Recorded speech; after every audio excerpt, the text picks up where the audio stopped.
Well, without a free way of creating information, without free content creation tools, it's hard to guarantee free knowledge.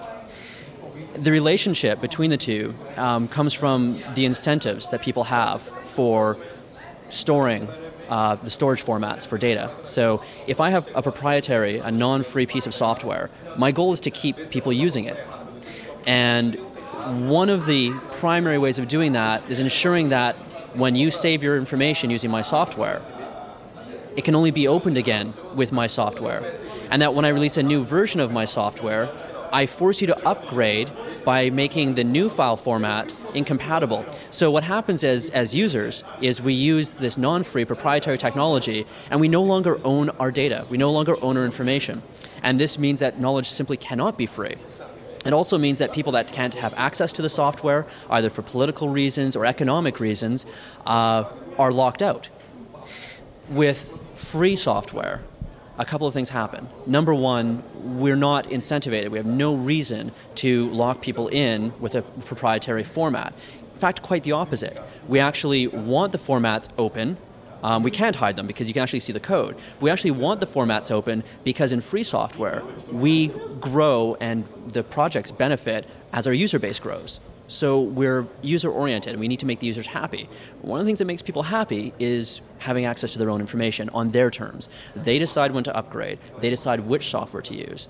And when there is a free implementation, if someone decides, well, we're going to close it up, we are going to do something that isn't in the best interest of the users, well then another group of people, perhaps the users themselves, can take that technology for themselves and do what's called a fork. They can basically make a copy of the technology and continue to produce the free version of it, the free software version of it. So it's impossible for someone to suddenly say, no, you're not allowed access to this information. We're going to put a technological barrier between you and your knowledge. So free software ensures that we have access to information today, tomorrow, and the next day, and it makes sure that everybody, regardless of what your political or economic status is, has access to the tools to both read and write it.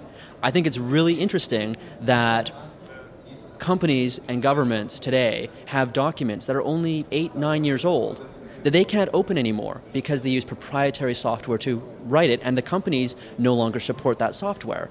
And they simply can't access that data. They have to spend large amounts of money, and many times the data just disappears. At the same time, we have documents that are hundreds of years old, right? Our constitutions, maps that people drew when they first came to a country or a continent. We can still read these hundreds of years old documents, but not something 5 years old.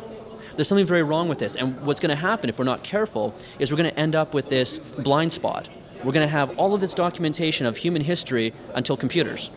And then there's going to be this time when we're not going to be able to read or see anything.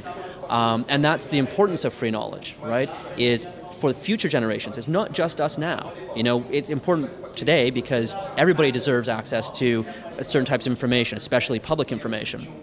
But this is for future generations too. This is for 25, 50, 100, 500 years down the road, so we can actually see where we've been. If we lose that perspective, if we can't see where we've been, we have no way of charting a way forward. History is our teacher, right?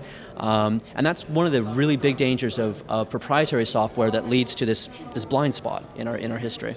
So, being from Canada, I obviously know just a little bit about Celepar, but it's my second time in Brazil, and what fascinates me with projects like Celepar, where it's a government-run or government company that's actually looking to take the concepts of freedom and free embodied in free knowledge or free software and help bridge that gap to the public. This is really rather unique to this part of the world. There's very few other places in the world that are doing this kind of work. And I think it shows because you look around in Brazil, and as an example of one South American country that's really doing well with free software, the adoption rates are huge compared to other places in the world. We see it on desktops all over the place, we see it on laptops, we see it on servers, we see it in infrastructure, and I think this is directly because we have, in Brazil, you have both private interests that are working to do, through a capitalist model. You have community just doing it because, but you also have the government and public institutions involved.